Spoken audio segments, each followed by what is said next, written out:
নমস্কার বন্ধুরা, সর্বাণী রান্নাঘরে আপনাদের সবাইকে স্বাগত। আজকে আমি চলে এসেছি ভোলা মাছ নিয়ে। জানি না কোন কোন বন্ধু এই ভোলা মাছ খেতে ভালোবাসেন, তবে আমার বাড়ির সবাই কিন্তু এই মাছ খেতে ভীষণই ভালোবাসে। আজকে আমি বানাবো এই ভোলা মাছের ঝাল। মাছগুলো ছোট হলেও কিন্তু দারুণ টেস্ট আছে। এই মাছগুলোতে আমি লবণ মাখিয়ে জলটা খুব ভালোভাবে ঝরিয়ে নিয়েছি। এখন আমি মাছগুলোতে হলুদ মাখিয়ে নেব। আর এই মাছগুলোতে লবণ মাখিয়ে যদি আগে থেকে জল ঝরিয়ে নেওয়া যায় তাহলে কিন্তু খুব সুন্দরভাবে মাছ ভাজা যায়, মাছগুলো আর ভেঙে যাবে না। মাছগুলোতে আমি সুন্দর করে হলুদ মাখিয়ে নিয়েছি। এখন আমি এই মাছগুলোকে ভেজে নেব। মাছ ভাজার জন্য এখানে আমি ফ্রাইং প্যানে তেল দিয়ে গরম করে নিয়েছি, আর আমি তেলটা সর্ষের তেল দিয়েছি। এখন আমি তেলের মধ্যে মাছগুলো দিয়ে ভেজে নেব। একসঙ্গে সব মাছগুলো দেওয়া গেল না, আমি এখানে 4টে মাছ দিয়েছি। এখানে আমি 6 পিস মাছ নিয়েছিলাম, এই দুটো পরে ভেজে নেব। মাছগুলোকে আমি এক পাশ ভেজে নিয়েছি, এবার অপর পাশটা ভাজার জন্য উল্টে দেব। আর দেখুন বন্ধুরা, আমি আগে থেকে যেহেতু লবণ মাখিয়ে জলটা ঝরিয়ে নিয়েছিলাম, তাই মাছগুলো একটুকু লেগে যাচ্ছে না, খুব সুন্দরভাবে ভাজা হয়ে যাচ্ছে।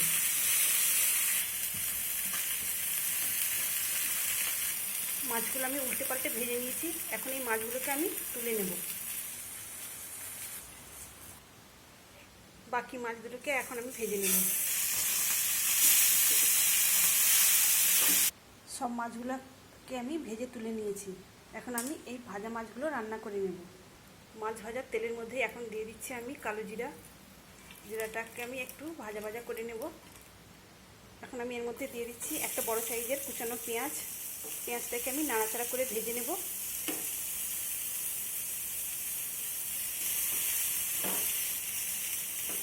পেঁয়াজটাকে এইভাবে মিনিট দিয়ে আমি ভেজে নিয়েছি।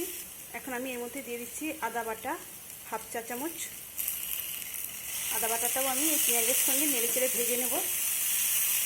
আদা বাটা আর পেঁয়াজটাকে আবারও 2 মিনিটের মতো ভেজে নেওয়ার পর দিয়ে দিচ্ছি টমেটো কুচি একটা। এখন আমি সব কিছু আবারও ভালো করে ভেজে নেব। এখন আমি দিয়ে দিচ্ছি পরিমাণ মতো লবণ। লবণটা দিয়ে আমি আবারও ভালো করে ভেজে নেব। লবণটা দেওয়ার ফলে এই টমেটোটা খুব তাড়াতাড়ি সফট হয়ে যাবে।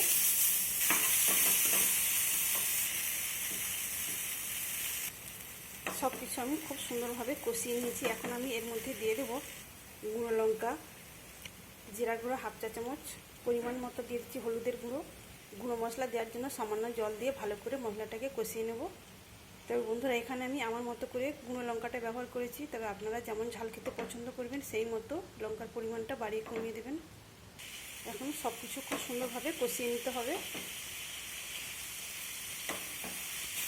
বন্ধুরা, আজকের রেসিপি আপনাদের ভালো লাগলে একটা লাইক দেবেন। যেসব বন্ধুরা আমার চ্যানেলে নতুন রয়েছেন, আমার চ্যানেলটিকে সাবস্ক্রাইব করে আবার পাশে থাকবেন। এখন আমি মশলাগুলোকে খুব সুন্দরভাবে কষিয়ে নিয়েছি। এখন আমি এর মধ্যে দিয়ে দেবো জল। এখন আমি জলটা গরম করে নিয়েছিলাম, সেই জলটা এর মধ্যে দিয়ে দিলাম। এখানে জলটা দেওয়ার পর এখন দিয়ে দিচ্ছি কাঁচা পাকা চেরা লঙ্কা 3টে। তবে বন্ধুরা, আপনারা যেভাবে গ্রেভিটা বানাবেন সেই মতো জলের পরিমাণটা বাড়িয়ে কমিয়ে দেবেন। আমি এখানে আমার মতো করে জলের পরিমাণটা দিয়েছি। এখানে ঝোলটা ফুটে উঠেছে। এবার আমি মাছগুলো দিয়ে দেবো। মাছগুলো দেওয়ার পর আমি একটু এইভাবে উল্টে পাল্টে দেবো, দিয়ে মিডিয়াম আঁচে ঢেকে দেবো 2 মিনিটের জন্য। 2 মিনিট পরে ঢাকাটা খুলে নিয়ে মাছগুলোকে আমি আবারও এভাবে উল্টে দেবো।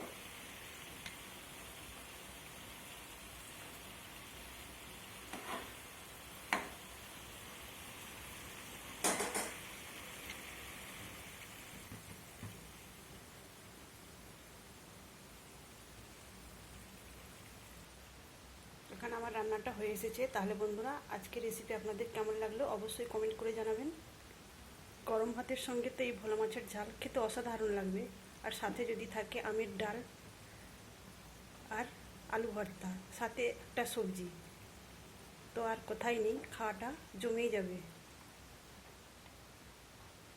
তাহলে বন্ধুরা, আজকের মতো আসি। সবাই ভালো থাকবেন, সুস্থ থাকবেন। ধন্যবাদ।